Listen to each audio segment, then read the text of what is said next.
Here's a game I play where I gotta win with two queens. Let's get into it. I go d4, they go d5. Bishop f4, playing the London system. All this is the queen's bound opening, I believe. And in this specific, the way they respond is, and they go knight here to c6. I go pawn to e3, and they go knight to f6. Following this, I go c3. Now I go c3 and not knight f3 because I go knight f3 after knight to h5. The bishop will have to be traded. If you've seen my videos before, I talk about that a lot. Another move I considered was bishop to d3, but not the same thing, but a similar idea that knight to b4 would create an issue for the bishop, maybe getting traded off, and I don't go there, and I go pawn to c3. They go pawn to g6. I think it was an inaccuracy, and mine was too with bishop to d3. And I forgot to say, this is a 90% accuracy game.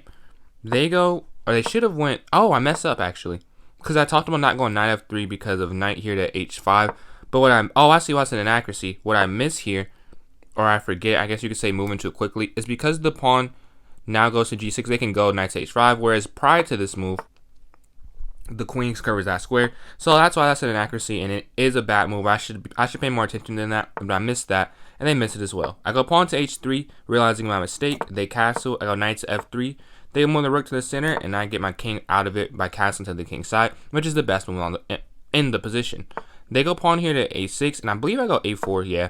That's one of my favorite moves to play, which I've talked about before. If you haven't seen that, make sure you follow. But what I do that to stop b5 and stop a queenside onslaught. I actually lost a game in the U.S. Open Championship in 2023 because I didn't play a4. Well, I didn't lose specifically because of that, but they did have an attack with b5, and that attack is what led me to lose. I made a mistake in that, but had I prevented that, it wouldn't have happened anyways, and I probably could have won.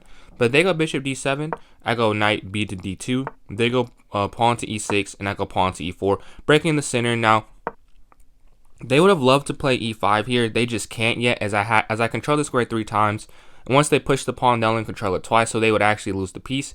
If they could have got that and stopped me from pushing it, because that doesn't stop me, but it makes me hesitate to push e4, but because they go e6 and not knight to h5 or not e5, which they can't, I go e4, breaking the center. Now, it was better to go rook to e1, but I'm still not mad, or I wouldn't say you can see the evol bar, but you actually can't see the evol bar. I'm plus 1.07 right now.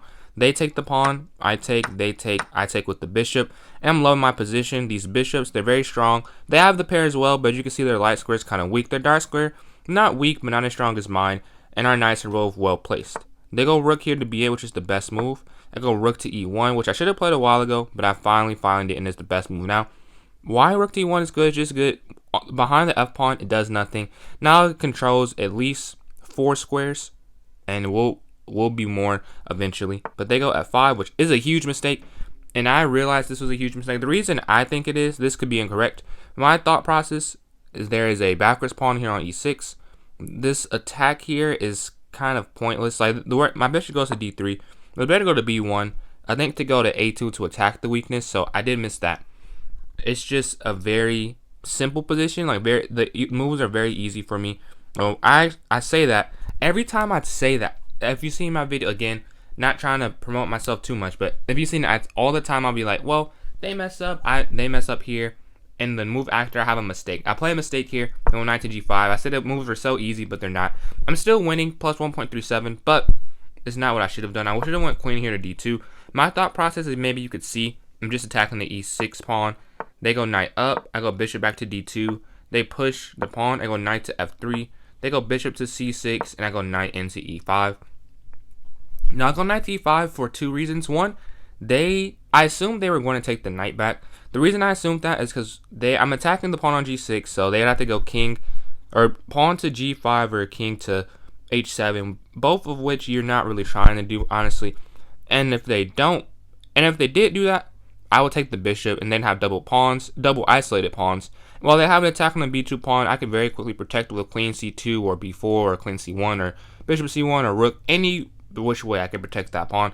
So I kind of figured they would take it, and I hoped they would. So I go rook here to rook captures e5, and it says king h7 was the best move. While it is the best move, I wouldn't have played it, so that's why I said that. I'm not saying I'm better than the computer, but it just feels kind of unnatural. I think, like, to go there and let the double pawns get doubled. It's kind of, I feel like that's hard to know that's winning, or that's the best move, not winning. But after they go king to h7, after I take it, I go queen here to e2, queen here to h4, and I take the pawn. And now I can start to convert my positional advantage to material advantage. I'm up a pawn, although I'm almost plus 3 right now. We trade rooks. They attack my queen. I give a check here. I move my bishop to c4, the best move. The reason this is so good is you're attacking the knight. So when they do, if they did try to trap it or do anything, they have a piece hanging. They offer a queen trade. I accept it because I'm winning. I take this other pawn. I take the bishop, and I go king here to f1. An important move, because the rook gets to e2. I'm pretty sure I'm still winning, but it definitely is harder to win. They go king here to h7. I drive my bishop back to d2. The bishop g5 was something I did see.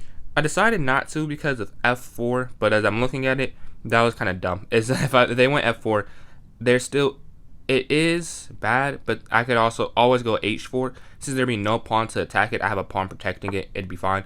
But they go king to g7. I offer a rook trade. They accept it. Now it's just conversion. King forward, pawn forward to g3 to protect this square on f4. King to d3. Now I'm missing a5 here the whole time. Honestly, I didn't see it. It makes a lot more sense than what I did, because if I go a5, they have no queen side movement. But they go f4. I go pawn to g4, locking the position, and also trying to keep their pawns on dark squares because I have a dark square bishop. I go c4. They go knight here to g6. Bishop to c3, and this is when I knew the game was over. Now, I thought I was winning before this. I have 2 extra pawns like that. It's a pretty easy advantage. But here's when I realized I saw a concrete way that I was doing it. It was more like I knew I was winning. But here, king forward to e4, and after pawn to d5, they take, I take, they go back, and bishop f6, the killer move. They can't protect the pawn on g5 or f5. I take that one, I take that one, and I have 5 pawns on 1. There's nothing they can do. I start to push. Now, I don't think I do it like the simplest way, but I end up getting the win, and that is checkmate. Thank you for watching, and I hope you enjoy my commentary. If you like that, make sure you follow, and have a good day.